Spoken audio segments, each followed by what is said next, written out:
2, and there was like half the people. So this is impressive. Now I think we have an hour and a half, 2 hours. Got the cool. Okay. Well, I'm going to use as much time as I can. Yeah. Once you get bored, let me know. I'll leave. So I did this talk 2 years ago. Who was here at that talk 2 years ago? Okay, cool. So most of you are going to be hearing for the first time, which is good. What I'm going to do in this talk is I'm going to go through the start, which is kind of my theory about entrepreneurship now and university and entrepreneurship. I'm going to tell my story over the last few years, and then we're going to get into how to actually start, right? Now, I'm going to start this talk, because I always forget to do this, by... Oh yeah, the clicker. I gotcha. Cool. Whiteboard marker though is what I need. I'm going to be doing more talks like this. I've mainly been doing them in Greece, right? But I'm going to be doing them in America. So I'm doing more of the content creation thing, influencer stuff now. For free. Everything's free. Don't worry, I'm not selling a course. But whoever posts a picture official of me on the Instagram and tags me, I'm going to pick someone to give like $50 to, right? So, tag me. IG. Let's call it 60. So, let's start that. So, if you have questions at any point in this talk, put your hand up. If you want to say it in Greek or English or Spanish, I can answer it. I'm giving away money, not taking money. Very different to most gurus, right? The money's there. So, feel free to tag, and I will pick someone to give the money away to. So, let's start. I'm 25 years old. Who here is older than 25? Everyone's younger than 25, cool. I started doing these talks 2 years ago, and I was 23 back then. And I was at a decision point in my life. Those 5 years, from 18 to 23, is when I could have gone to university and done an entrepreneurship degree. And I didn't do that. And I reflected upon that experience and whether I should have gone to university or should not have. So, this is the start of the talk. In 2022, I finished an experiment that took 5 years. The experiment was to see if I could learn and become a better entrepreneur on my own rather than going to university. My conclusion was university is the best place to learn and become a great entrepreneur. But that's not enough anymore, and that's a good thing. And I'll explain why with my story. So, that's my papu Yorgo and my pro papu Thodori. And we come from Kithira. Is anyone here from Kithira, by the way? Unlucky. My papu left Kithira in 1939, because there was a war apparently, and he went to Sydney, Australia. He started small businesses, fish shops, milk bars, and he went to Australia with no money. And one by one, he started businesses, and it basically saved him from poverty. And then he brought all of his brothers and sisters to Australia, set them up with businesses, set them up with visas, everything, right? When I was a kid, just like my papu, I was working pretty bad jobs too. McDonald's for €5 an hour, adjusted for inflation. I also unloading shipping containers on holidays, weekends. I worked from a very young age, and even before I was 13, I helped my mum and my dad with their gardening business, where they basically mowed lawns and fixed rich people's gardens for free. So from 13, 14, 15, I always worked on weekends, holidays, and any free time, basically. And like I basically thought to myself, my parents use manual labor to make money. My grandparents, my great-grandparents, and probably everyone in my entire ancestry. And I didn't want to do that, basically. I wanted I wanted to make money online by doing online businesses. So I read a book called Crush It by Gary Vee. And he said to create businesses and add value to people, create communities, add value to people, and then monetize later. So that's what I did. What year would it have been? 2012, 2010 maybe. I started Facebook groups for students at high school, in my year at high school, because I was working at McDonald's. I would look at memes at home and play video games. So I thought, if I'm sharing memes to my friends and they're sharing memes to their friends, why don't I just create a Facebook group for them? So then I created a Facebook group, and it grew up. It grew very quickly. A lot of people added their friends, and other schools added their friends, and the group over 2-3 months grew to like 10, 20,000 people. And I would just add memes every day. Now, you don't get these memes because they're Australian memes, but they got like pretty good engagement. And then I said, hey, if you like the Facebook group, you might like the Facebook page. Go like that. And then I also started adding educational materials. If you like this, you might learn from this. So I added content. It was a content, basically, Facebook group. And then I started a website. Hey, here are some notes I gave for free on the group. If you didn't see it, go look at the website. Created an email list. So I created multiple platforms where these people basically use this, were part of this community, right? And then when it started costing me money, my €5 an hour from McDonald's, that's when I started monetizing, right? So I called, 13 years old, schoolies.com. Schoolies.com does like student holidays, right? And I said, hey, if I can sell your holidays, can I take 1%? They said, sure, good luck. I made them 130K in the first month. That's like €70,000 in the first month, right? And I took like a 1% commission. So I thought I was killing it. And then I started my marketing agency. So I created multiple Facebook groups, multiple communities. I was sharing memes all day and learning how to build websites, learning how to do email marketing, learning all these small skills. And money was slowly coming in, a couple $100 here, a couple $100 there. And then I created these affiliate companies were saying, hey, if you can do this for us, can you also do other marketing? I'm like, sure. And like all Greeks, I created a business with my name in it, Moulos Media. So from there, I started doing Facebook ads and Google ads and Instagram ads for people, for companies. And this is 15, 16, 17, 18 years old. Things are going good in my life. I'm such an entrepreneurship nerd. I started an entrepreneurship like co-curricular activity. And it was all just 7 Greek dudes. There they are. Just 5 Greek dudes who would just come and would talk like business on entrepreneurship. I would go and network with like big entrepreneurs in Australia. If there was like a traveling politician, I'd be like, hey, come to our school for a talk. So this guy, that's me. And this guy was just a politician in Australia. And now he's the Prime Minister of Australia. That's my like, this is my Forrest Gump slide. I'm just meeting random people. Varoufakis randomly came to Australia. I'm like, come, let me ask you some questions. So things were going good. I bought my first car. That's me without a beard. And things were going very well. And then things quickly went bad. My family kind of fell apart. My parents kicked me out of home because they said, if you want to be an entrepreneur, get out.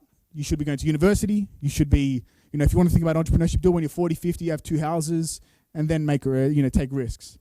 And I disagreed. So I left home the 4th of August, 2016, and quite quickly I ran out of money because of the cyclical nature of my business. I had a lot of expenses and no more revenue, and I was going into my exams for my last year of high school, so I was stressed because my family was falling apart, stressed because I had my exams, and my business was dying, and I ran out of money very quickly. So then I was living in my car, that car, the BLV, Black Mazda 2. Now when I see Black Mazda 2s, I have like a PTSD moment. But I was living in that. I would recline the chair and sleep in it. And then just when you think things can't get worse, I crashed my car. I lost my license first because I was speeding. Then I crashed my car into the back of this Honda Jazz. And the damage doesn't look that bad on my car, but the way it hit, I couldn't open the driver's door from the inside, but I could from the outside, right?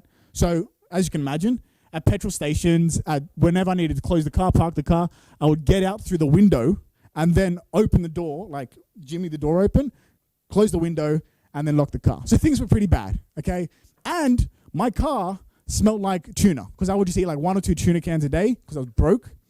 And I wouldn't even be able to tell anyone because I was not in an environment where I could tell anyone. So I'd park the car behind the school, no gas in it, and just put the sun visor up so no one could see I was in there sleeping. And I was back working where I was. This is me with a man bun because I couldn't afford a haircut, taking public transport everywhere because I had no gas in my car, I couldn't afford it. And I worked like 20-hour days, 20-hour shifts after school. While all my friends are, doing the hat thing in the air, graduating, going on school holidays and going to Brisbane, I'm dying on public transport, no sleep, and unloading shipping containers every day. And then, slowly, I finished everything school-wise. I sold the car. I sold a few businesses.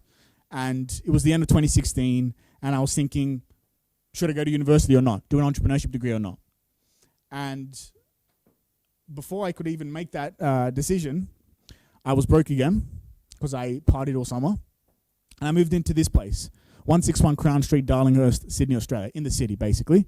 Had rats, he had cockroaches, but it was my place, so it was pretty dope. And I barely was able to afford rent a lot of the time. And one weekend, it was actually a Thursday, I ran out of money. And I knew that I had to pay rent on Monday. So I go through my diary. I write in a diary every morning for the past, how old am I? 15 years, right? And I wrote in one of the ideas that I had was to create high school notes in a PDF that are summary notes for the whole year of school. Instead of having like 500 euro worth of textbooks and then you have to stay in class and write the notes down by hand and then type them up and then summarize them and then they're your notes, so who knows if they're good. Just buy them from the best people from last year. And it's a PDF and they're perfect. So I went to my friends and said, can you make these? They're like, sure. I went to one of the last Facebook groups that I had and I asked them, would you buy $10 notes for physics? They're like, yeah, sure. And then I made a poll and 1,000 people said yes. And I'm like, okay, send me $10. Or if you want 5 subjects, send me $50. Through PayPal, bank transfer, whatever it is. Then we just created a list. From Thursday to Monday, we created the notes. We did the marketing. We collected the money. I didn't sleep. I drank 5,000 Red Bulls. Look at the bags on my eyes. I look dead. And I created that business. I started that business. And then that business, I ran for 2 more years, and then I sold it. And I got pretty good at selling businesses at that point. And I had my marketing agency always in the background, and then eventually I sold that down the road. And then I said, hey, I'm pretty good at selling stuff. Why don't I just sell businesses only? When I started e-commerce brokers, it wasn't even an industry. There was no such thing as an online business broker. It didn't exist. But I thought I could do it because, hey, I'd sold some Facebook groups, I sold some Instagram accounts, sold some YouTube channels, sold some websites and domains. Let me give it a crack. And I was also broke again, so I'm like, I got to try something new. And then from February 2018 to now, I've been traveling the world nonstop. I left Australia, and I actually basically used Athens as my headquarters. I was broke. So I left Australia where I was broke, and I was broke in Australia because I was making okay money, but it's Australia, so it's really expensive. So I was just broke, even if things were going well. So then I moved to the beautiful and, what would you call it? The beautiful and safe Agios Panteleimonas, Athens, the most dangerous suburb in the country, where my cousin lived, where I could live for free. And I basically lived there 6 months a year for 3-4 years. And a lot of people, I did an edit interview last time I was here in Macedonia, and this interview came out. And everyone's like, oh, you're lucky because you're rich in Australia, your parents are rich, and you're richer than Greeks. I'm like, I lived in Victoria in Athens. That's life on hard mode for even Greeks. Things were going well, okay in Australia. I'm like, let me make my life harder. Let's go to Victoria. And then from there, slowly, I built my business up. I just focused on one business, which most young people don't do, and I just did e-commerce brokers. I've been to 50 countries now. I love travel. I love history. I'm a history nerd. So for me, spending my money, I like to spend it on going to places, historical places. So I've been everywhere while building my business. Yeah, there you go, all the interviews and stuff, Forbes, talks, blah, blah, blah, blah, blah. So that was my experiment, right? So 23 years old, I said, okay, I tried entrepreneurship on my own. What have I learned? And essentially what I learned was starting a business on the side of your studies or the side of your work isn't something that's necessarily risky. If you're looking at your career as overall, starting something on the side, learning those skills is actually very risk averse, right? And I think now, especially after COVID, after the work from home kind of era, starting something on the side is a must. You guys are going to graduate and you're going to go for jobs, some in Greece, but some worldwide. And you're competing not with people in Thessaloniki or in Greece, you're competing with people who went to Stanford and went to Harvard, right? And for me, I know because I have gone for jobs, I have been a recruiter we have a recruitment company in our e-commerce department. And when I look at CVs, I know that a degree is nice, congratulations, but it doesn't mean too much to me. If you have a degree and you did something on the side, even if it was a small YouTube channel and you did some content, if you started a small business and it didn't go well, but it shows initiative, that to me is super valuable. If you want to be an entrepreneur, or even if you want to be an extraordinary executive in a company, starting a small business on the side is a must. So you need to have a hybrid education. It's great that you have can have this degree and learn here, but you also got to start something on the side. I think it's a must. Again, global competition, hybrid education is a must. So we need to start businesses and innovate, and this is the greatest opportunity in history to do it. When I started high school, I had a flip phone, right? It had no internet. It was just a Samsung flip phone. And it had no internet, so I couldn't run a business on it, obviously. By the time I finished, I had an iPhone, I had the internet, right? Who here has a phone with the internet? You don't have a phone with the internet? No, I do. Everyone has one. Sure. So why like if everyone has a phone with the internet and you want to start a business, really there's no excuse, right? And there is no excuse. If you want to actually start something, if you just want to learn, if you don't care about money, which I'm sure you do care about money, there's no excuse anymore. Who here speaks English? Right. You speak English, you have a phone with the internet, and I assume you probably even have a computer with the internet.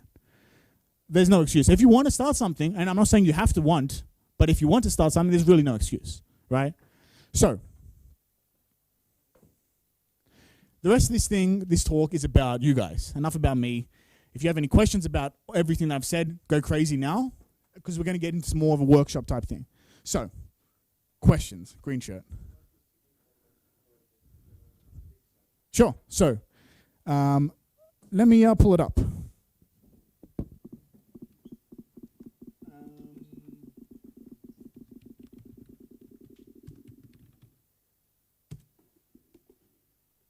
So I sell businesses, right?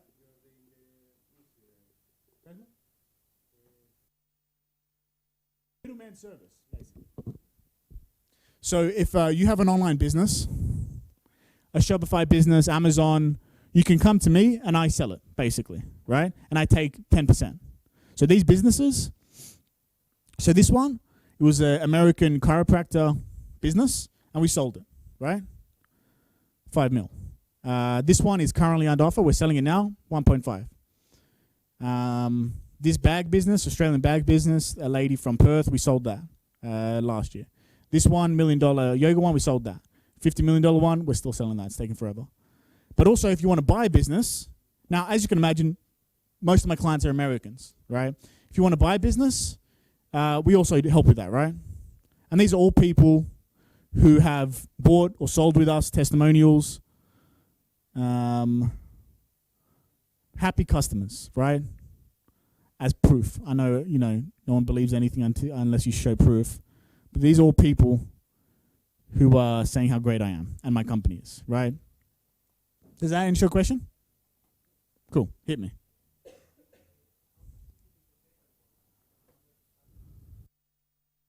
Depends on your country. Which is great because you can choose your country. Okay.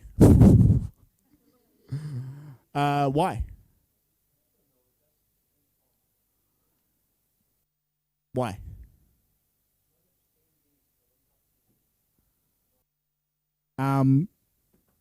Flights to Cyprus are like €80. And some secret benefits. These are little secret entrepreneur tips. If you're Greek and you want to start a business and you want to pay very little tax, and how do I put this so I don't get in trouble?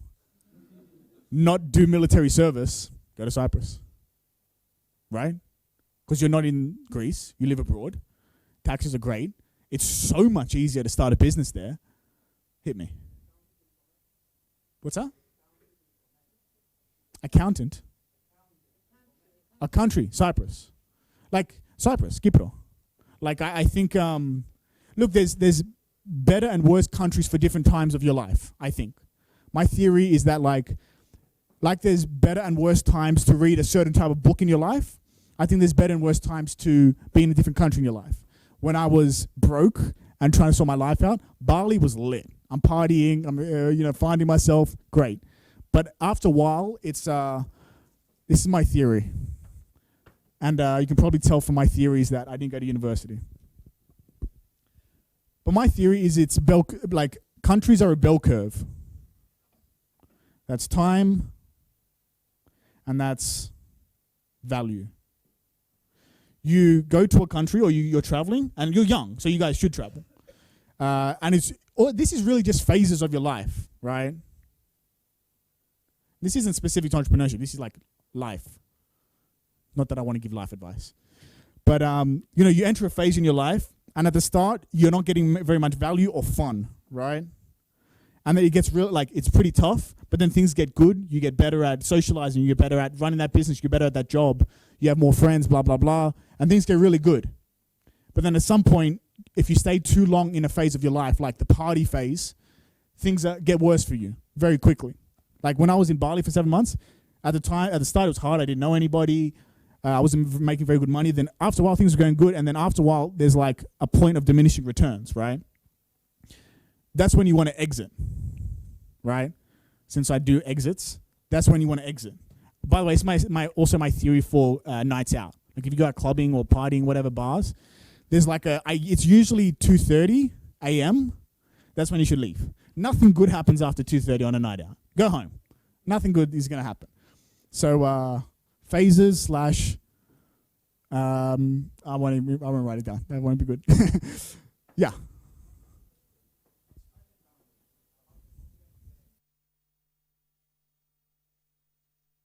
I didn't hear anything. I'm coming. Start? Say it. Copyright what? Yeah?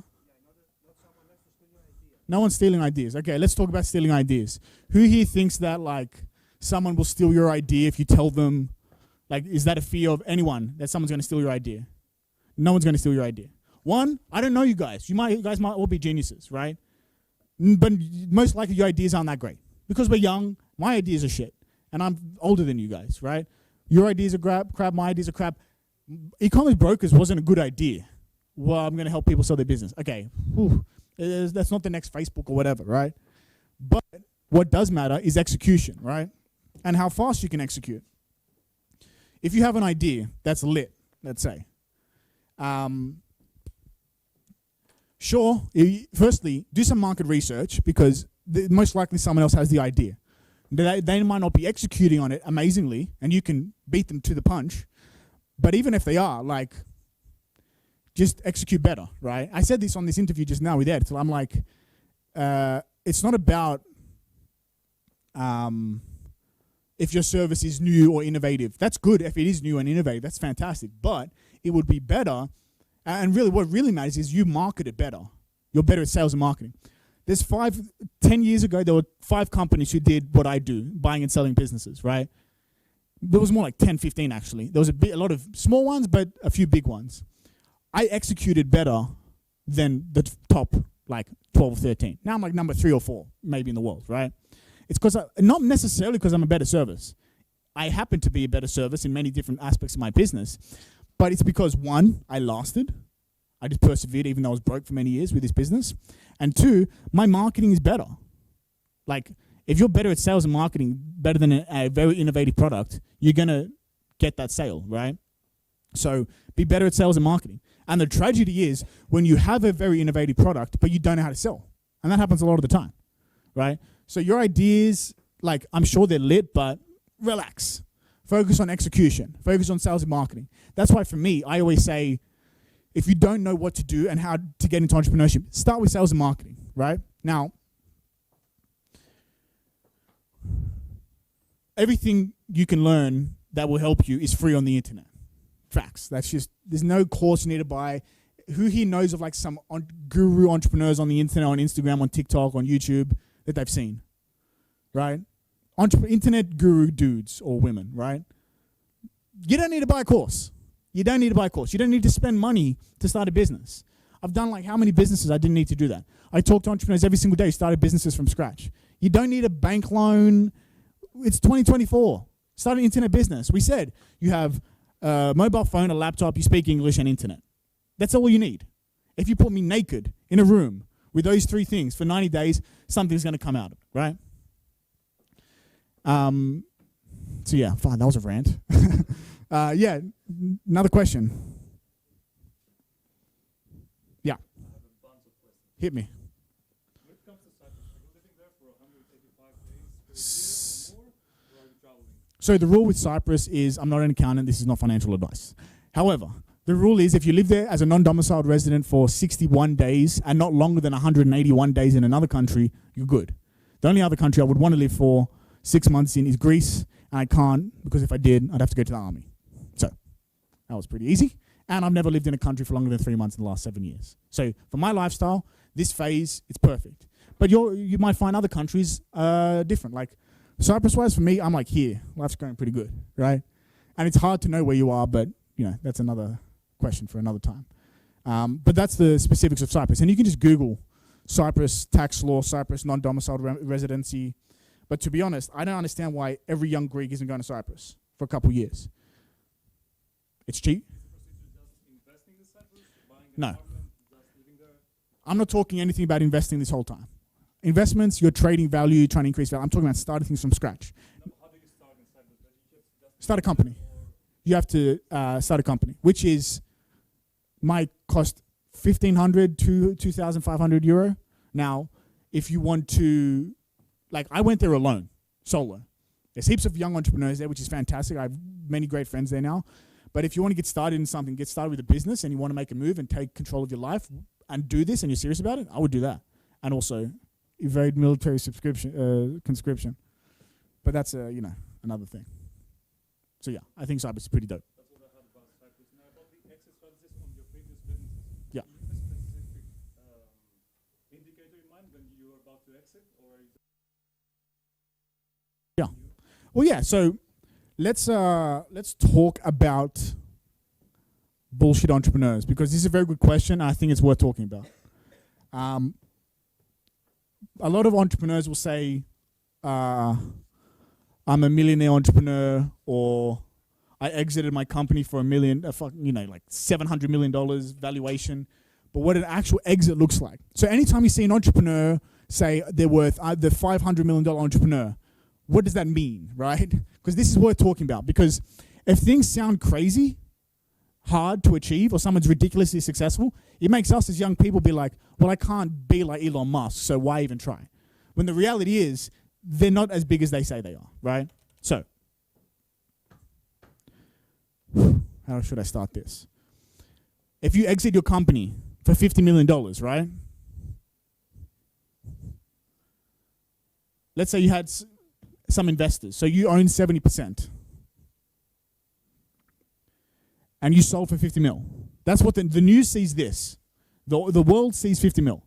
You own 70%. What's 70% of 50 mil? What? 35? That makes sense. So you exit for 35 mil. Now, when people exit companies, they don't get all of that in cash. They may get half of that in cash, considering the current market. So half of 35 is 17.5? Is it? Mil. So you get half in cash, right? And then half in earnout or seller financing. So an exit, you heard 50 mil, he's getting 17.5 mil, right? Now, when I exit my companies, my businesses, so like sometimes you can sell the business, but sometimes you sell the assets, depending on where the business is in the lifetime of the life cycle of a business.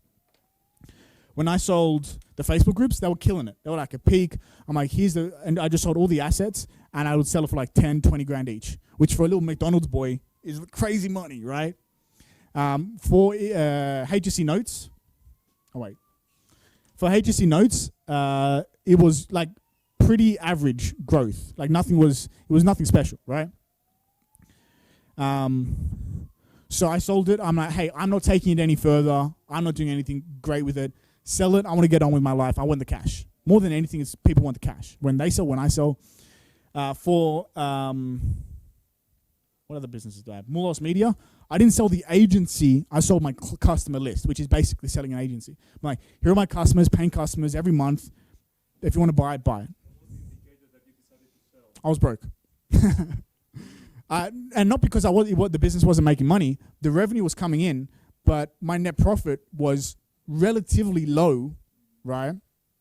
Because my expenses were high, and personally, I just didn't have savings, right? And I knew that my competitors could take my customer list, take my customers, and they'd pay for them. So I just sat down, had a conversation over coffee, and said, hey, look, this is what it's worth to me. They're like, we'll take it. And that was as simple as that. So some exits are glorious. Some are like, hey, take my list, give me some money, and it is what it is. It's not a big exit, and there's not, fireworks and stuff.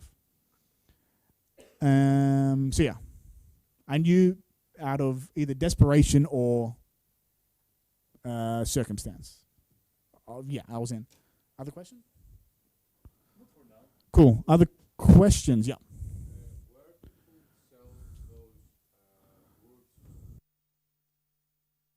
Yeah, well, with me. Well, used to be.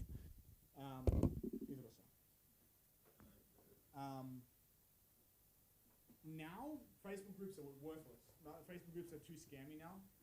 So Instagram accounts, those days were like 2016, 17, 18, when you could build and sell Instagram accounts.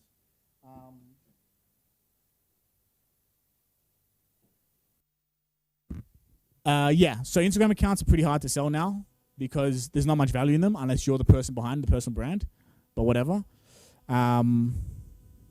What else? FameSwap, FAMESWAP. You can find YouTube accounts. It's kind of crazy. Like your favorite YouTubers sometimes go to sell their YouTube accounts, and they're expensive usually and delusional. But FameSwap is like an old place that's kind of falling apart though. But yeah, places like that. Yeah. Other questions? Cool. Okay. Let's get into this next part. So, like I said, when we hear about these epic entrepreneurs doing cool stuff and big numbers, the reality of these entrepreneurs is very different, right?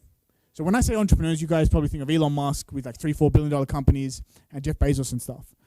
There are 500 million entrepreneurs by definition in the world, from someone owning like a beditador, a restaurant, online business, freelancers. They work for themselves. They're an entrepreneur, right? Of the 500 million entrepreneurs in the world, 0.000003% are billionaires. So when we say, hey, if I ask you, do you want to be an entrepreneur? You might think, do I want to be like Elon Musk? And the fact that that's so unlikely might put you off the idea. When the reality is, being an entrepreneur, it might just be making a couple $1,000s from your laptop, traveling the world. And I think that's just as cool, right? So, that's what entrepreneur looks like. What is, by different, entrepreneurship? What are our options? Take out a piece of paper, a pen, laptop, computer. We're going to write some notes down. We're going to workshop stuff. So, who here wants to be an entrepreneur or is thinking about being an entrepreneur? Hands up. Hi. 1, 2, 3, 4, 5, 6, 7, 8, 9, 10, 11. And there's what, 50, 60 people here? So 11 people want to be entrepreneurs and everyone else wants to be an employee. Who here wants to be an employee? 1, 2, 3. So the rest of you want to be unemployed. Who here wants to be unemployed and make no money? Everyone else, right? It's okay if you don't know, right? That's why we're doing this talk. So, entrepreneurship. There's 3 different types of entrepreneurship. Intrapreneurship. Intrapreneurship is when you work at a company, you have a job, but you're innovating within that job, right? That is the safer option. It's lower risk, right? Micro-entrepreneurship. That's kind of what I did with my first businesses. I'm at school, and I have some small businesses on the side. Serial entrepreneurship is going from business to business full-time, maybe selling it, maybe stopping it and going to the next one. That's what I do now. Starting businesses and working on them full-time. Now, who here would be more interested in intrapreneurship, having a job but being exceptional at it? Hands up properly. 1, 2, 3, 4, 5, 6, 7. Again, most of you who don't want to be entrepreneurs, don't want to be exceptional at their work, you guys want to be unemployed? Or you just, guys, who here just doesn't know what they want to do? Okay, cool. That clarifies things. So, entrepreneurship, if you want to have a job and you want stability, entrepreneurship. Or just have a job and be terrible at it. Cool. That's no problem. You're going to join the ranks of many people. Entrepreneurship is being innovative and great at your job, right? And that can make you a lot of money, right? Micro-entrepreneurship is, like we said, something you do on the side. Who here is a bit more interested in micro-entrepreneurship? Lower risk, you can still have your studies and your job. Cool. You got 1, 2, 3, 4, 5, 6, 7, 8, 9. Cool. Who's most interested in serial entrepreneurship? Going full-time, crazy with serial entrepreneurship. Cool. We've got a couple here. Very nice. So let's go through some examples. Entrepreneurship. Who here has Netflix or has had Netflix? Pretty cool. That a Greek dude is pretty much the reason why that happened. Why we're here and everyone has had Netflix. Ted Sarandos, Greek American. He worked at a DVD company in like 2003, 2004. Netflix if you wanted to watch Shrek, they would send you a DVD in the mail, you watch it and you send it back. That was Netflix. And slowly they started doing streaming. Ted Sarandos's innovation as an entrepreneur was to buy a whole TV show, House of Cards, and just put it on the streaming on the platform Netflix, right? That's why when we watch TV in our generation, we don't watch 1 episode a week like Anthropy. We watch 15 episodes in a day and we finish it by Monday, right? That's an innovation. Our lives are literally changing the way we do things because of a Greek dude. And yeah, he's the CEO of Netflix and he's a billionaire. That's entrepreneurship, right? Micro-entrepreneurship. Now, this guy's name is Ilnaus. He is actually from Thessaloniki. He's one of my favorite YouTubers. And this is probably the most relatable example. He, I think, studies at Aristotle University. Jesus, he has heaps more subscribers than last time. And essentially what he does is he's a student, or was a student. He goes around Thessaloniki. Look how many views this kid has. Legend. And he gets videos from around Thessaloniki. He goes on to Upwork. Upwork, who knows what Upwork is? Upwork is the biggest freelancing website in the world. So any small job you want done, you go to Upwork. 2 Greek dudes from Thessaloniki created Upwork. It's a multi-billion-dollar company, right? Yeah, it's in Thessaloniki, right? So, do we have volume on this? Anyway, so he basically gets some footage from Thessaloniki. He goes onto Upwork. He pays some American dude with a nice voice to read a poem. And yeah, his videos get like millions of views, right? 1.3 million. And I think he's dope. I didn't find him because I was looking for an example. I just watched this guy. I think he's great. It looks like Athens. Anyway, and he goes to university, he's finishing his degree. And the only reason he stopped posting for a while is because I believe he is doing his military service. So his latest was 6 months ago. He's doing his military service, right? This guy is a real life example. He goes to university across the road, right? Epic. And if we look at, just to show proof, by the way, if we look at, what's that website? what's that website where you can see how much money YouTubers make?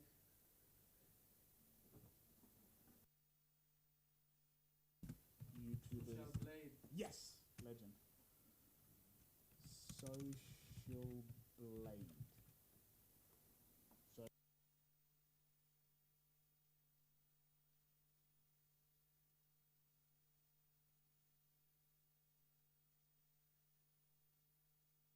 So he's averaging estimated monthly earnings anywhere from low end, €70 to about 1,000, and it's more like 1,000.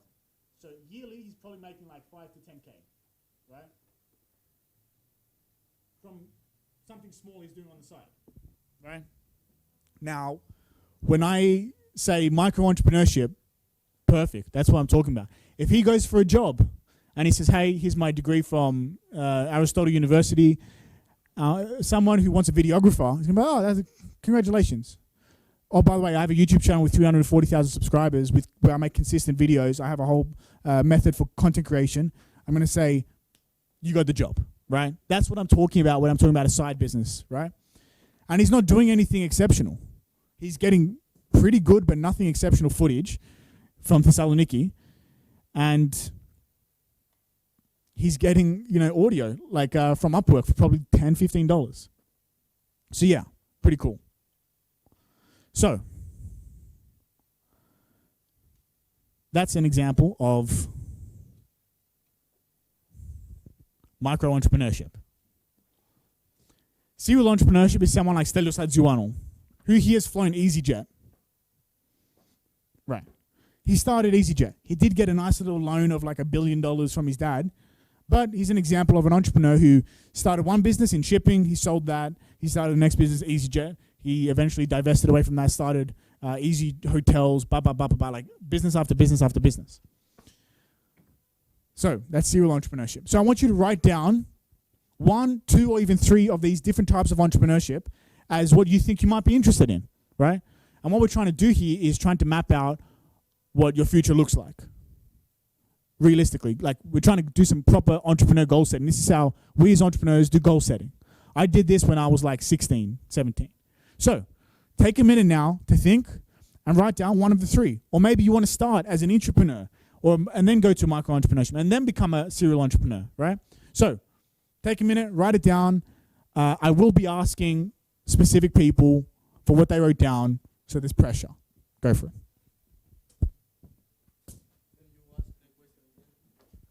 Write down what type of entrepreneurship you might want to do in your future, right? Maybe multiple. Maybe you want to be an entrepreneur and slowly over time, micro entrepreneur, slowly over time, serial entrepreneur. Write down one or many of the type of entrepreneurship you think you might want to do. Go for it.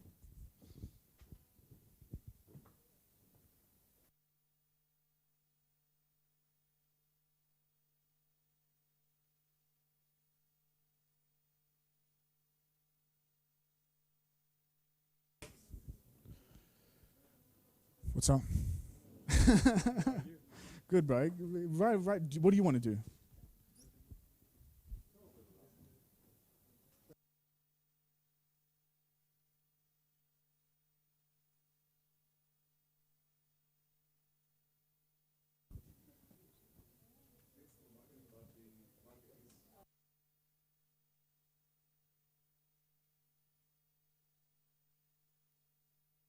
In what type? Like marketing agency? SMMA? Yeah. I mean, it's a 500 billion. Those numbers are bullshit. Like it's every like pitch deck says this is a $500 billion industry. How do you know? Those numbers like. I didn't come up with a number. I agree that it's a big industry, but you're looking to make a couple $100,000 a year. You can At most inch your way in, right? So don't worry about that. I wouldn't worry about that. Just be better. You speak English, which means you can get American clients, which means fantastic. not in Greece with the taxation system here. Maybe in Cyprus. What do you mean? I don't Oh, want you to don't want to start start business here? Yeah, of course not. But you can start your agency here, get American clients, and money starts coming in. I wanted to ask. What do you recommend be the optimal way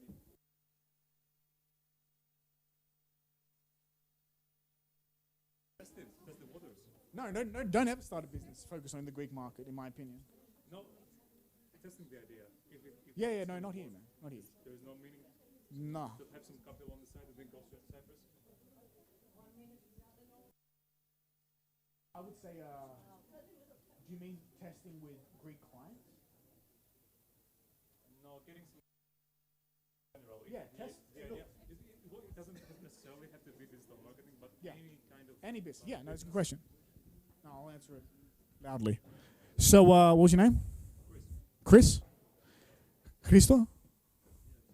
Christo had a question about starting a business, the first few steps, and when should you how should you test it and so on, and when do you know you should take it to the next level, make a move to Cyprus, make a move to another country, whatever.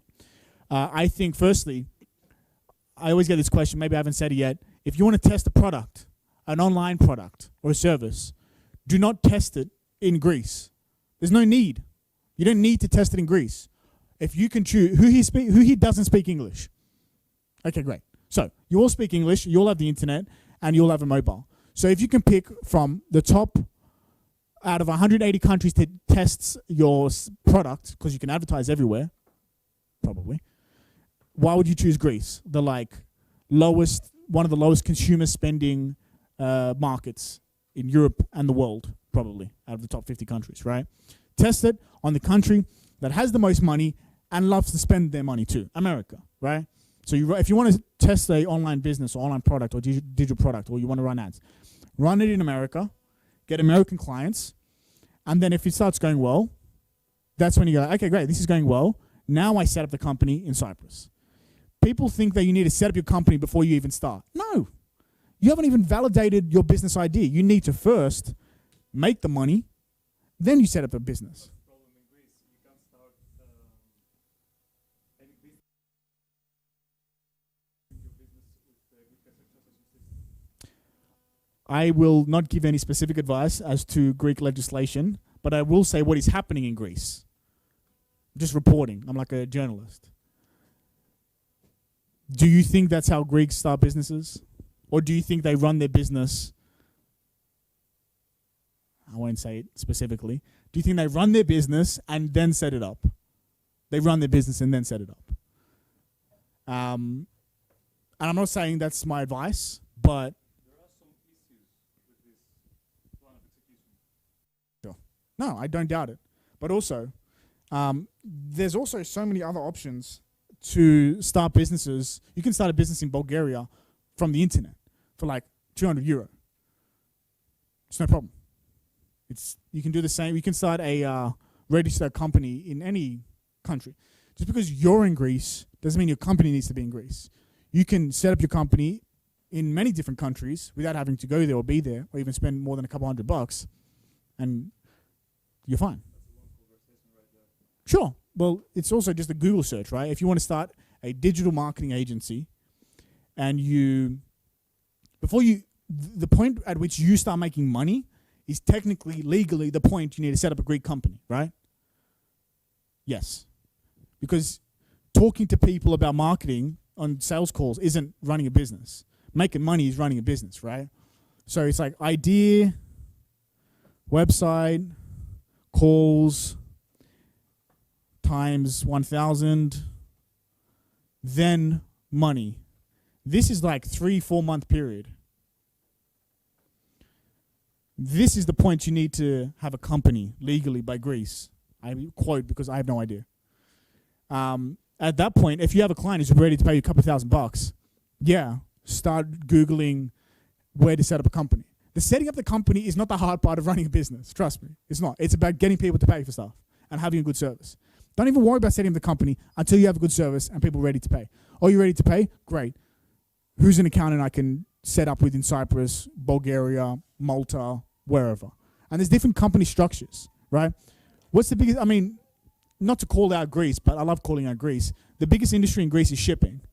The biggest shipping companies in Greece are not in Greece, right? Which is, because of Greek laws, right? Yet we have the biggest merchant fleet in the world. So tax minimization isn't something that just rich Greek billionaire families from 70 years ago are allowed to use. You can use that too. So yeah. So we wrote down some options for entrepreneurship. Who here wrote down entrepreneurship? Yes. You wrote down just entrepreneurship, or did you write some others down? Only that one. Cool. So you want to have, do you know what kind of role, what kind of job, career you want to have? Like what industry?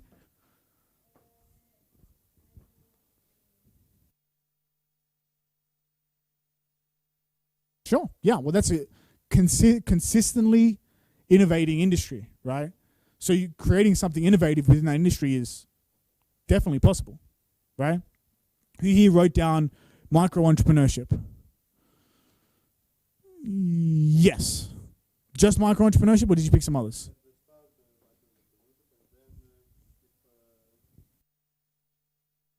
Things go well. Look, in my opinion, I think that's the best option. Start with micro entrepreneurship. If it goes well, goes well. If not, hey, you have a job to fall back on, right?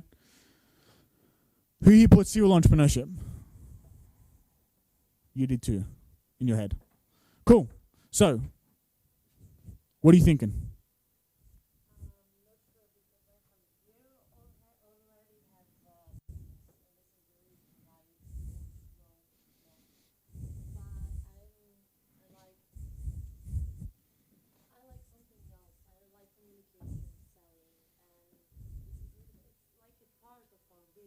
What business do you have? Airbnb? Cool. When you say we, do you own it, or you're part of it, or? Cool.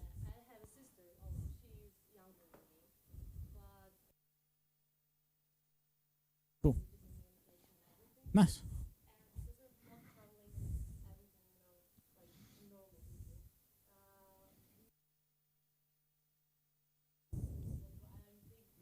Mm-hmm.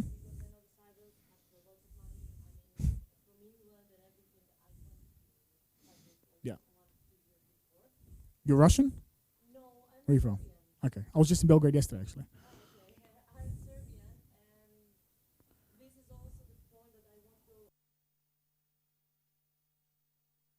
Yeah.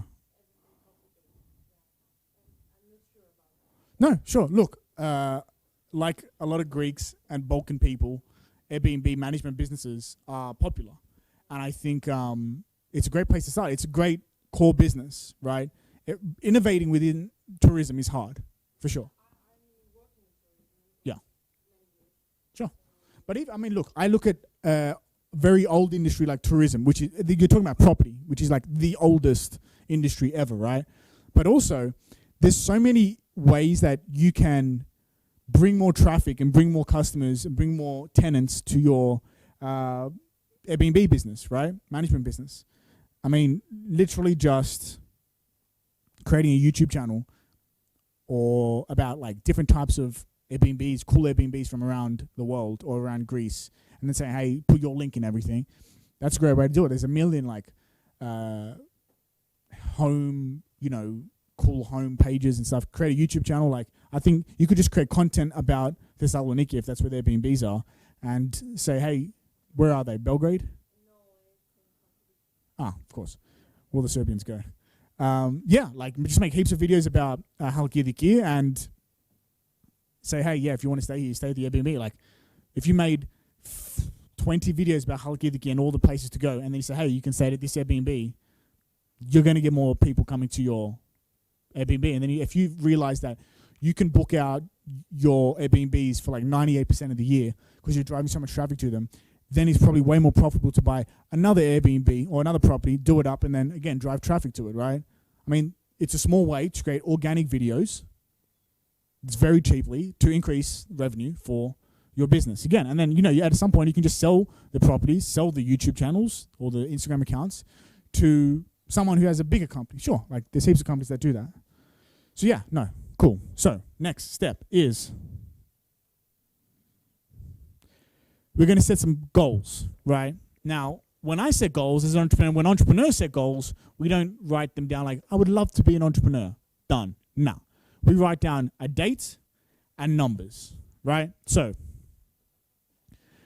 write down a date on a piece of paper on your phone or laptop, the date at which you turn 30 or 40. Let's say 40, right? What is the date you turn 40? Your birthday, 28th of September. What year? Okay. So 99, so 2039. Yeah, so write that date down.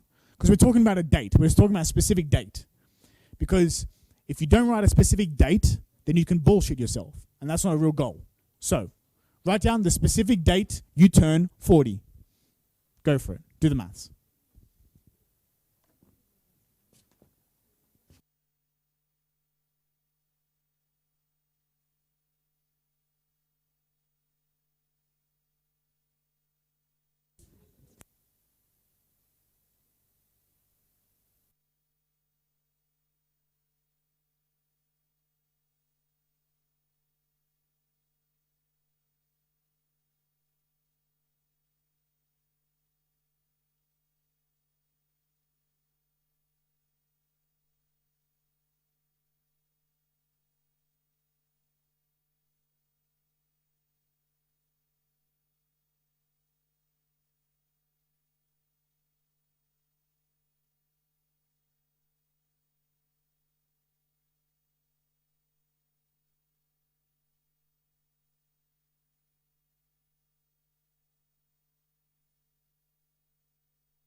So, you have your date now, and you know what type of entrepreneurship you want to do and the journey you want to take. So, now let's set some goals. By 40, which is like a good 15, 20 years into your entrepreneurial career or your career as a entrepreneur or micro entrepreneur or serial entrepreneur, what are your goals? Financial goals. Maybe you want to have $1 million in the bank, $2 million in the bank, $10 million in the bank, $500 million in the bank. Write that number down. Maybe you want to have a Lamborghini. Maybe you want to have 3-4 houses. Maybe you want to have just paid off your own house and have a little holiday house. Maybe you want to take care of your parents, retire them, give them some money. Maybe you want to have a couple kids, a comfortable house, and financial freedom. A lot of people just want financial freedom, right? But financial freedom is a number, right? So he wants financial freedom by the time they're 40. Cool. Yes. So you want financial freedom by 40, right? And do you want to do micro-entrepreneurship, serial entrepreneurship, or entrepreneurship? Micro-entrepreneurship, cool. So what would financial freedom mean by 40? Let's say, so what is financial freedom by 40 for you?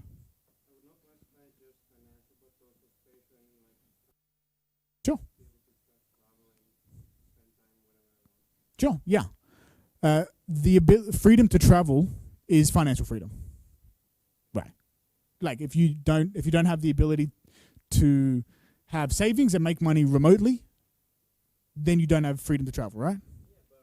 And even like it has to be an online business really if you want to travel or automated, right? So, but that's a number two. So let's talk about numbers, right? If by 40 you need to be making, let's say you have a family, like most Greek people, you need like $5,000 a month, 5,000 euro, like minimum, right? And you're barely even saving stuff, right? Money. So really we're talking about like 5-10 grand a month. And that's profit. That's after taxes, right? So you need to be making like 15-20 grand in revenue from your side business to have something like 5 to 10 grand in profit. So you're financially free. Now if you want to really save some money and have your own house, have a holiday house and save up money to travel, now we're talking about $30,000, $40,000, $50,000 in revenue from your side business a month. Like these numbers make sense, right? So if you're doing 50 grand a month in revenue, what's that per year? Someone do the math. 600K? 600K in revenue. Okay, write that down. Right? So you're saying 600K revenue per year is what your business wants, what you want your business to do by 40. So let's backwards engineer that goal. So you want to do 600K then. So by 30, maybe you want to be doing 300K, right? Now, you know by 30 what you should be doing. And by, how old are you? 20? So by 25, let's say you want to be doing like 100K a month in revenue, right? And there's 20-year-old, 5-year-olds doing that money.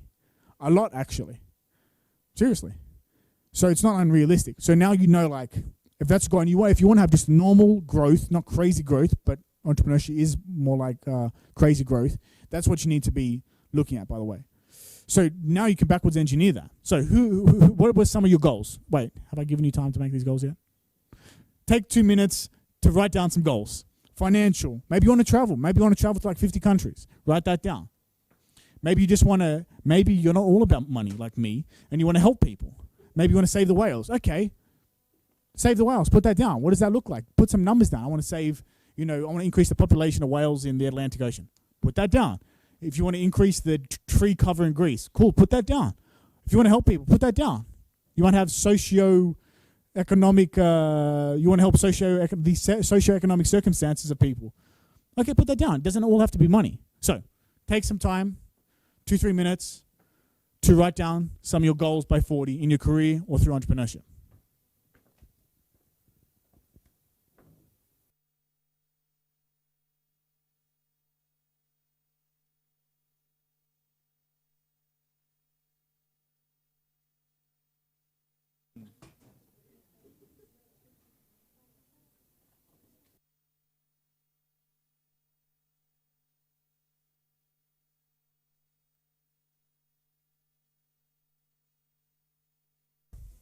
Who wants some help in setting these goals? Okay, fair enough.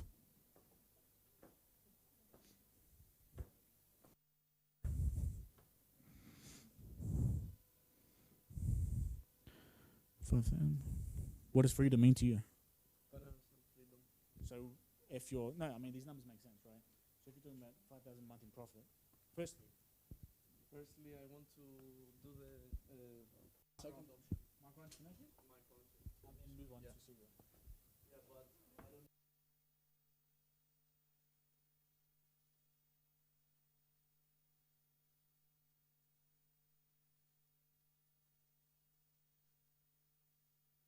Look, like, What's your opinion on that? I also, yeah. My question is, if somebody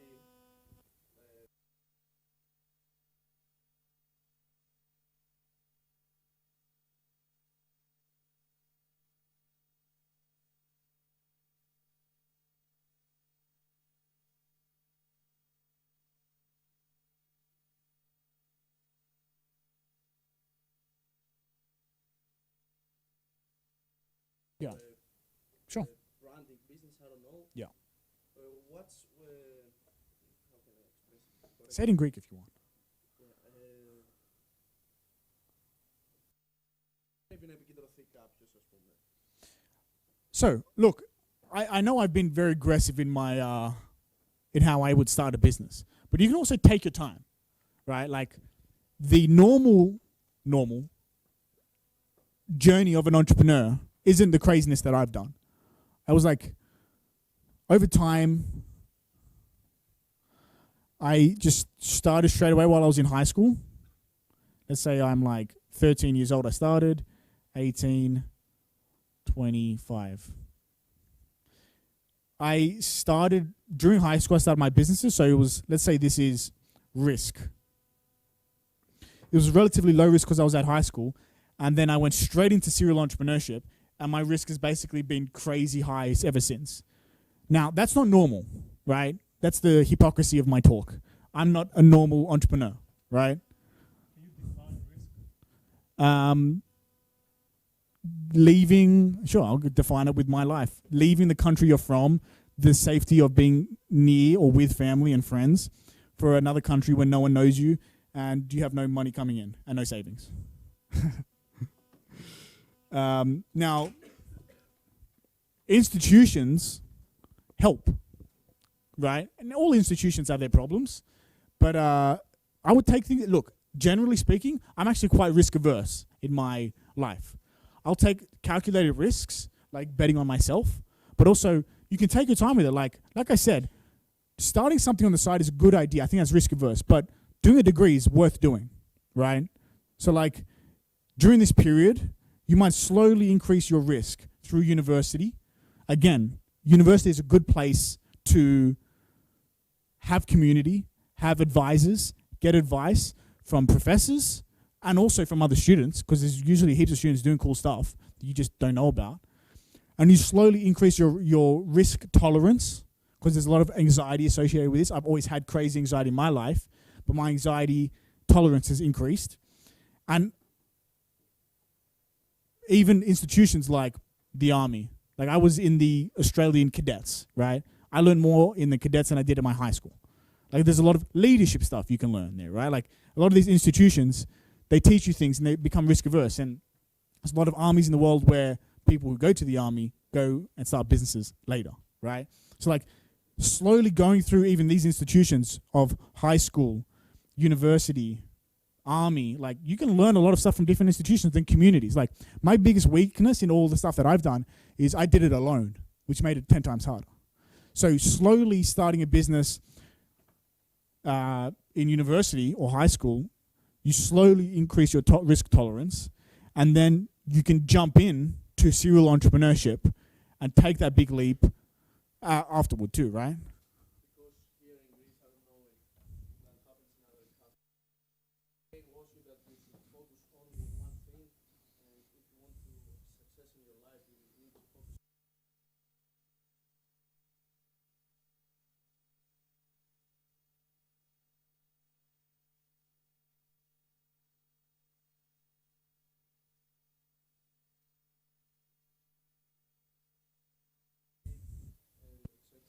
And I'm trying to build my online coaching business, but the most people that I have in my small circle,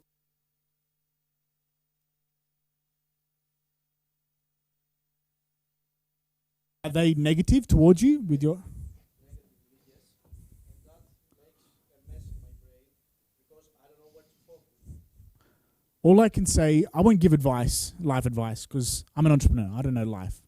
I'm trying to figure it out too. But I can give you my personal experience. My personal experience... Because they are different. Sure. You can't combine exercise with informatics. You'd be surprised. You can combine heaps of things, man. However random they are, right? Like, you can. But we'll get to that. To answer the first part of the question. In my experience as a Greek from Australia, and as someone who's lived in Greece for 6-7 years, in the worst suburb in the country, broke for most of it, my experience of Greek culture, and my dad is like Greek, can't speak English. My mum is Greek, obviously, all from Kithida, is we are super skeptical people. I love history, and the same goes for all of Greek history. Super skeptical. And until you prove everyone wrong, they won't believe in you. Fine. You don't, like, you got to get pretty good at having no support. But eventually, like, dude, my mum is the best example. She's super skeptical. I was on the Forbes list. She goes, nice. I go, what? It's like, yeah, induction. It's Forbes Greece, induction, like, big deal. I'm like, okay. Being on TV, induction, kalo. All right. Only when Gary V became a client of mine and this big American dudes saying my name, she's like, you know what, George? She said this randomly. Like, I really respect what you've done. I'm like, now I'm 25, you respect it, now you see it.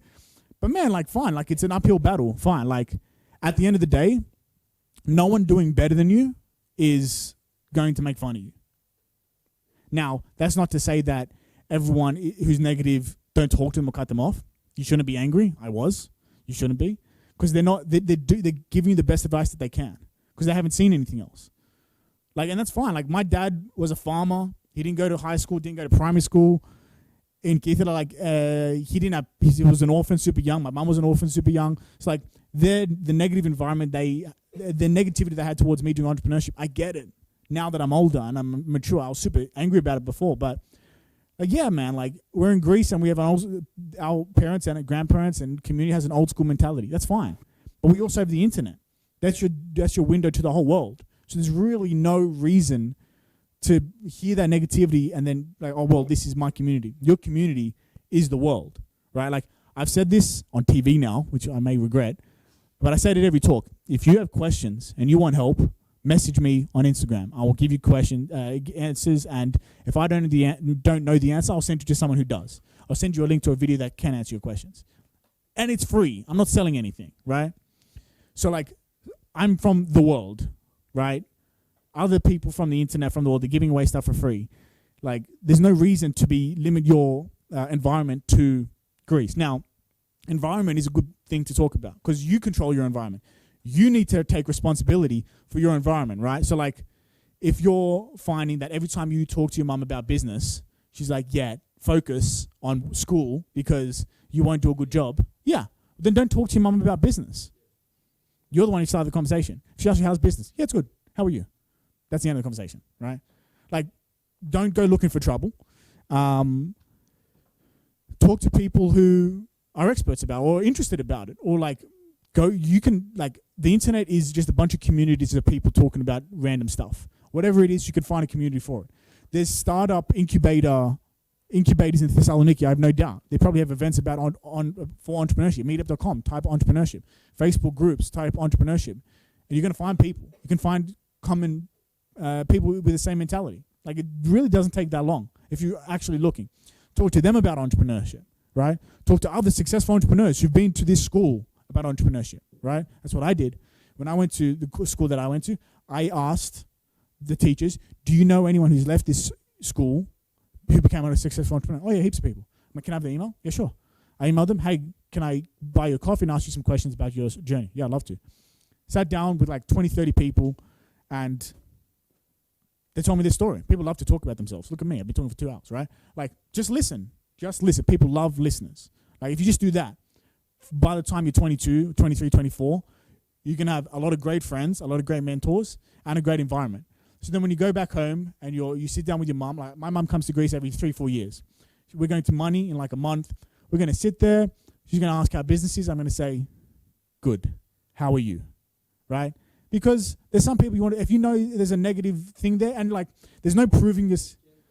No, it's not. Look, it's not even understand, but like, some people have competencies in different stuff. Like, my mom's a super smart person with emotional intelligence, right? So I ask her about all this stuff. I was going to a wedding. I'm like, do I bring a gift? I don't know. What do I bring? I don't know. So you bring this, and then you do this. I'm like, okay, cool. So like, everyone has specific competencies, and you shouldn't get angry. I was an angry kid up until 2 years ago. And I don't think you need to prove yourself, macho, Instagram reels, but relax. That's fine. But like, it's motivation, whatever. But like, at the end of the day, like, this process of entrepreneurship is, especially when you're young, it's a process of finding yourself. I did entrepreneurship since I was 13. I'm like Bane from Batman. Like, I was born in this stuff, bred in it, molded by it, right? Like, and if you want to be a young entrepreneur, it's going to change you. And so you want to come at it with a neutral, positive, stoic mentality. If you take a aggressive mentality, or everyone told me I couldn't do it, I'm going to prove my mum wrong, that's not the way to go. And you're going to give up, right? It's like if you go to the gym because you broke up with your ex. Oh, after 3 months, you're like, all right, all my energy's gone and I don't want to be in the gym anymore. You got to want to do it for the right reasons, right? Does that answer your question? Yes.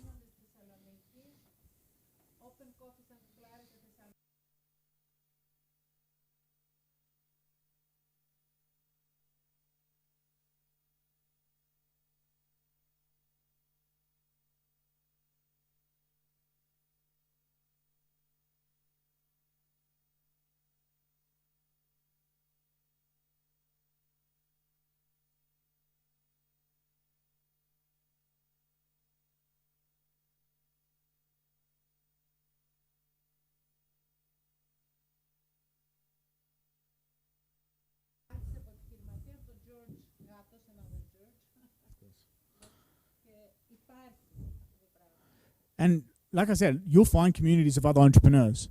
And if there isn't one, create one. Like, that's what I did at my high school. I got all the Greek guys and a Cypriot dude, like, Ella, let's on one day a week just sit there and talk about business and economics.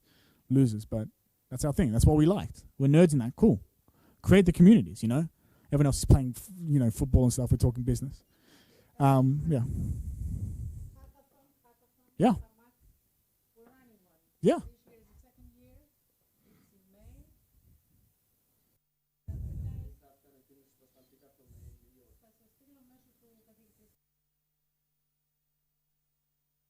Cool. So, setting goals. What are some other goals that were set, that we've set? Who said they wanted to travel?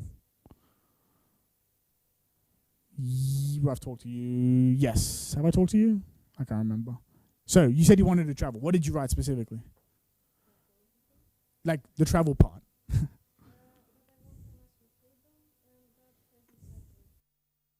Sure.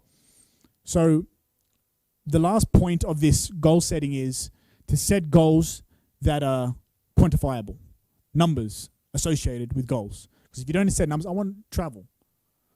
So you travel to Athens and you can tick it off. No, we want to travel, right? I assume. So how many countries do you want to travel to by 40, so that you can be happy? Come on. I did 10 in the last month. Let's pump those numbers up. It's like 50 in Europe. Take one train, you've hit 50. 50, cool. This is the biggest problem of all the universities I've talked to in Greece and Cyprus and the Balkans and Eastern Europe, is the low goal setting we have. You live in the EU, which is very lucky that you won that lottery.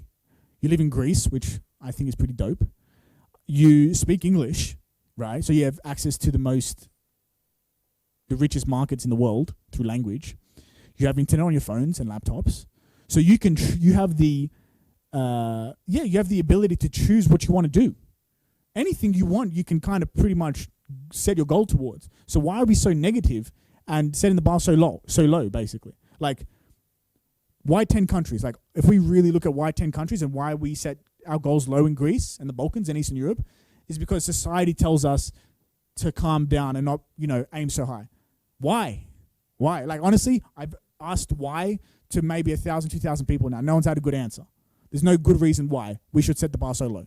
We should set the bar way higher, be disappointed because we only get 90% of the way, but now we've done 120 countries. So, 5K profit per month. Why not 50? Like, if you can give me a good reason, fair enough. But if you can't, write down 50. Seriously, by 40, you're going to spend a third of your life doing work. A third of your life doing work. Shouldn't you aim a bit higher for the work that you do? Like, let's seriously aim higher, right? So, who wrote down financial freedom? That might mean $2,000, $3,000, $4,000 a month in profit or in salary from work from home or whatever it might be, and savings. But maybe you want a bit more than financial freedom. Maybe you want financial freedom plus heaps of savings, plus the ability to do some philanthropy or to help a cause you care about. Like, you got to start aiming higher. Seriously, we've got to start aiming higher. That's the biggest problem that I've found with Eastern Europe, Balkans, Greece, and Cyprus. Like, we just don't aim high enough. Seriously, we set the bar too low for ourselves. So, if you wrote down you want to travel to some countries, why not make that number something pretty decent? Now, for me, in my opinion, if I travel to 10 countries, I'm not really trying to explore the world and explore different cultures, right? I know that. Like, really, you go through the Balkans, that's 10 countries, basically. It's like 7. But from here to France is like easily 15 countries. And you haven't explored the world. You've explored Central Europe. That's not exploring, right? So we want to get to the real core of our goals, right? So, 50 countries. Write down the 50 countries. What are the top 5 that you want to go to? Japan. USA. Bali, of course. China. Russia. Write them down. There's the first 5. You've got to put the other 45 down. Because if by the time whatever your date is, you're 40 years old, you haven't been to those countries, you can say you failed. And that's okay. It's okay to fail, but most likely you would have done 37 countries out of 50. And 37 is much more than 10, right? It's way worse to set low goals and achieve them than to set huge goals and get halfway. Seriously. So, who else who did not care all about money like me and put some other goals? Philanthropy, helping people, helping animals. No one? Fair enough. Yeah, hit me.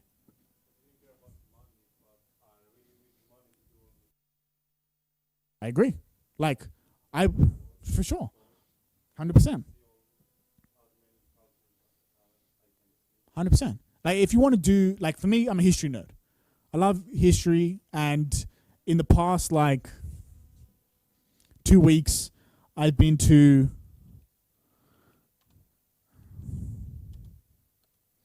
a bunch of historical sites.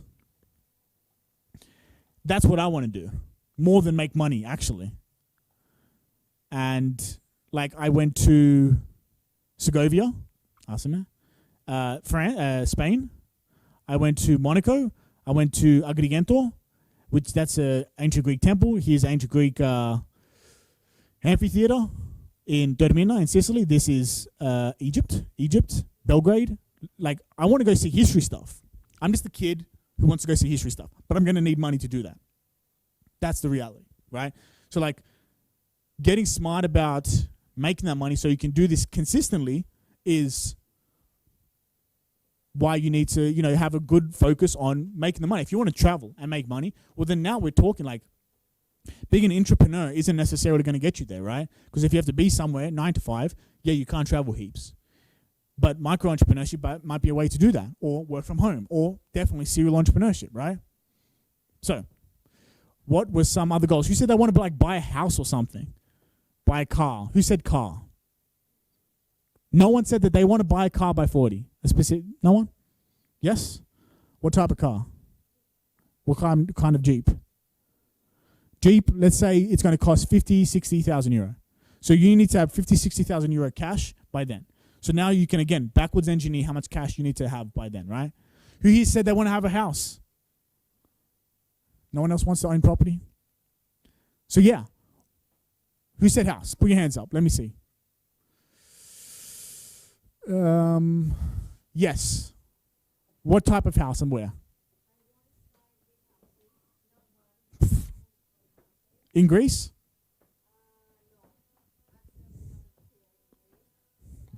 Okay.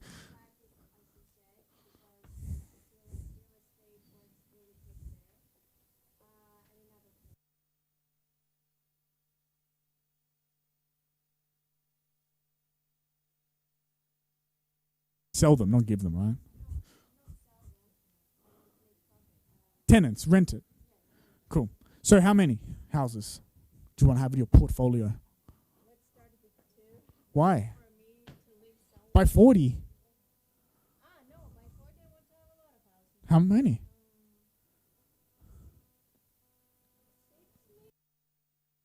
So 2 was like chill, but 6 is crazy. Let's say your life is pretty cool and everything goes really well. How many houses would that be? If my life was cool, I'm happy to have. Not happy to have. Like, your life went ridiculously well. Things went crazy good. How much? How many houses? It's okay, now we're talking. Like, why would we negatively project our dreams? That doesn't serve anyone.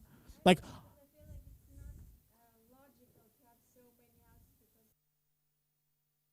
because okay, well, I've never had $1 billion, but I like to have $1 billion. That's like, I think we should positively project, not a worst case scenario project our goals, right? Okay, so 30 houses, 40 houses, you said. Value of, let's call it $500,000 because it's a house, right? I assume you want them worldwide. Yes.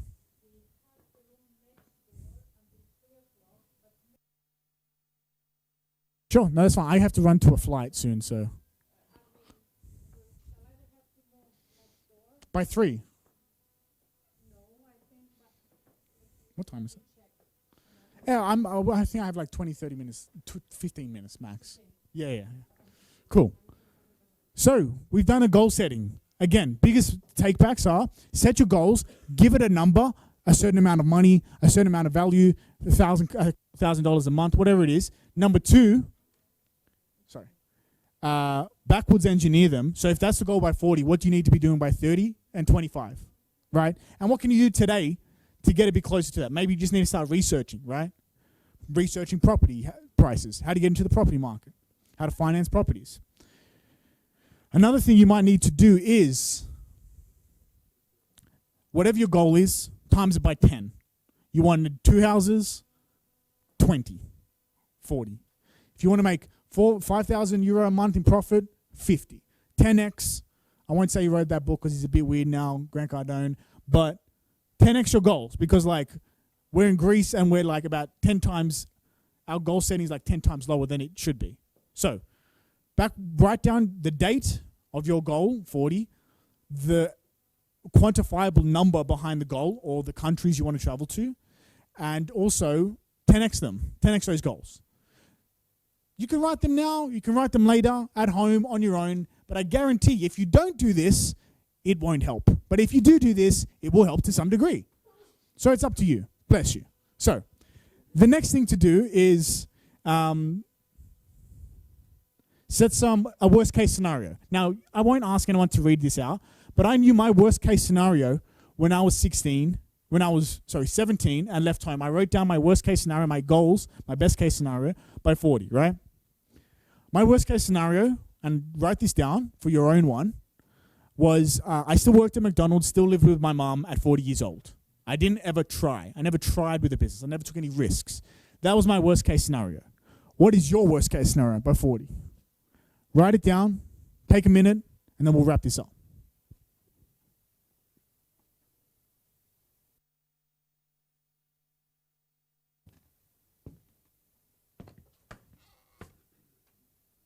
And also, this 60 euros is still here waiting. Talk to me.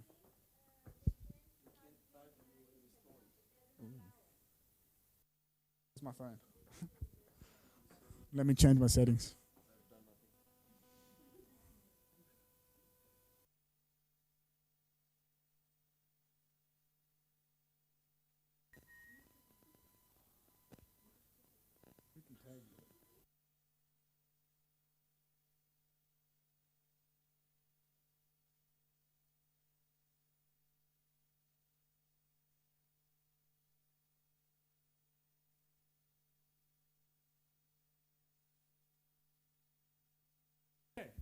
So now you can tag me. Okay, so go crazy. That 60 euros going out in 5 minutes to someone. So my worst case scenario. Write down your worst case scenario. You have your best case scenario and you have your worst case scenario. The best case scenario is your goal, and you should be inspired by that goal, right? Something to run towards. I have this little yellow piece of paper that has my goals by 40, which is to create a $1 billion company that adds valuable goods and services that makes people's lives easier and better, right? When I have that with me, I've taken on a world tour. It's in my bag in the hotel, right? Now that is something I look at that I'm inspired by, right? And when I'm not doing something in my career that gets me closer to that goal, it makes me feel bad. But that's what a goal does. It should be something to run towards. Now, your worst case scenario that you've written down now, that is something to run away from, right? So you have your best case scenario and you have your worst case scenario. Because when you're not motivated or inspired, you might be scared, right? And I have my worst case scenario, living at home with my mom, still working at McDonald's, not taking any risks. So I have something to run towards, something to run away from. So you can work on those goals, and those goals should be updated through your life, like a constitution. It has amendments. But that is what you should be working towards. And something, again, if you want to work on your goals with me, again, message me on Instagram. I will message you personally. And yes, I will answer everyone. And we can do a call. So that's everything I've said. Q&A, any more questions? We have like 10, 15 minutes still. Yes.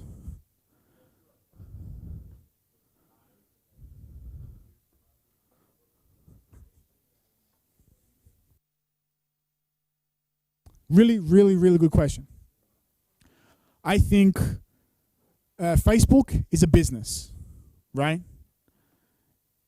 Facebook makes money when you buy stuff through Facebook. You see an advertisement, you buy stuff through Facebook. Facebook is an advertising platform. It's not somewhere for you to have fun. So that's why they're trying to grab you and keep you on the platform for hours and hours every day. And they succeed. But you can use them, right? So what I do every month, I go to my Instagram and I go through my followers, because I will not let Mark Zuckerberg use me. I will use Mark Zuckerberg, right? So I do an audit every month. I go through my followers, and if I see, usually I'll just follow like 100 history accounts because I want to see maps, right? Then I'm like, Do I need to look at 100 maps of Greece every day? No, I don't. Unfollow. Then I go to my For You page. Wait, this is in my account.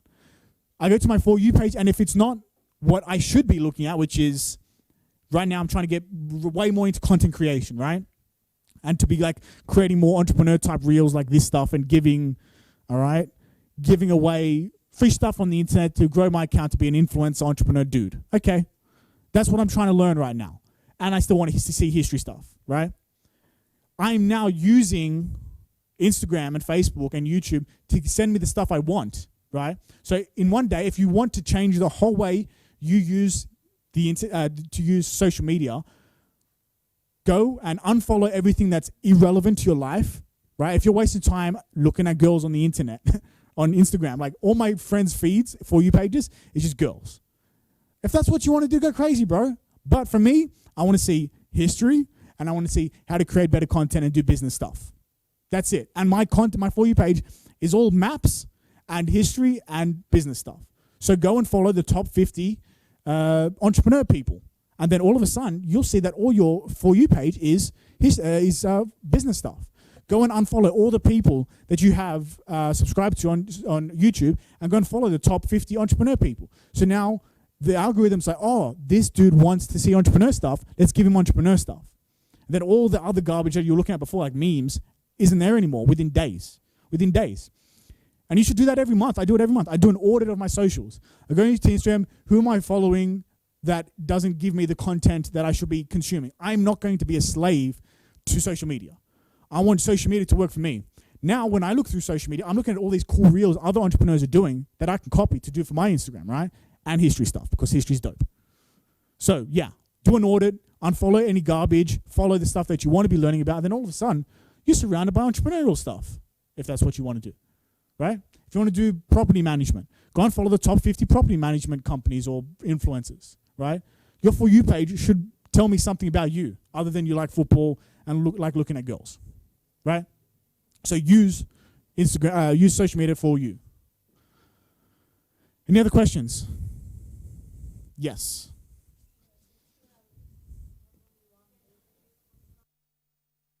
Okay. Talk to me. Oh, sure. It's like a conference. Marlon. Yeah, you're Is good. it realistic? Is it realistic to have only one business in your life? Yeah, it's more realistic. That's true. However, once you have one going and one going well, then you can start another. Like, I definitely believe in focus. Like me now, I'm focusing entirely on e-commerce brokers, and I think that's a good idea. And that's what's given me my success, is that even though I'm super young and most young people want to jump and do a million things, I focus on one thing and it's paid off, right?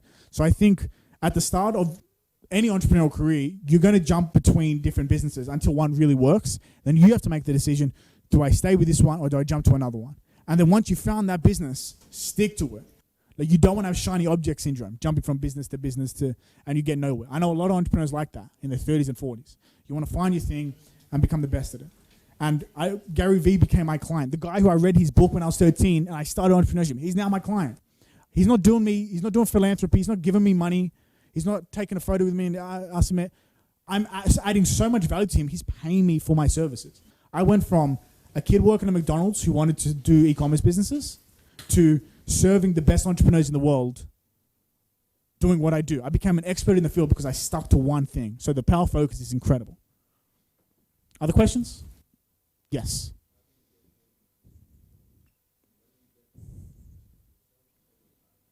How do I get business to what? Through the door? Convince them to have you as their Broker. I don't really do any marketing. For the last 13 years, I haven't really done any marketing, paid marketing. I have just people come to me through referral. So I do great work for people. They come back. They tell their friends about me. Don't they want you there though? Wouldn't it be better if you were in Brisbane or Sydney and It's an online business. face meetings? Nah. No one cares. Are you great at what you do? That's all I care about. I used to be very paranoid that everyone didn't want to work with me because I was so young. Luckily, I look old, and I've always had a beard, which makes me look even older. But then I had this 440K business, hearing aid business that I was selling, and the dude was like 35, big, famous dude. And I was like, if he finds out I'm 21, he's not going to want to sell with me. I sold his business. He made 440K. And then I told him, hey man, he's like, how old are you? I'm like, I'm 21. He goes, anyway, cool, congratulations. If you're good at what you do, no one cares if you're any color, any race, if you're an alien, cool dude, you do a good job, we're in.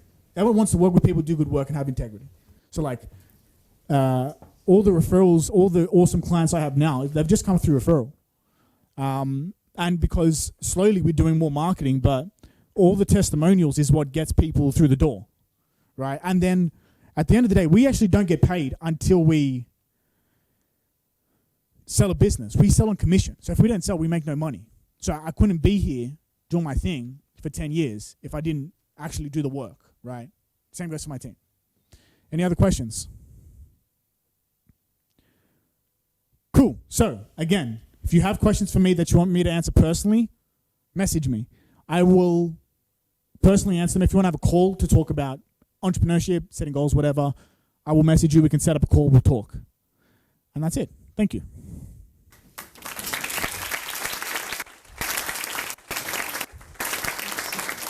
I have €60 to give away to someone. So, let me refresh here.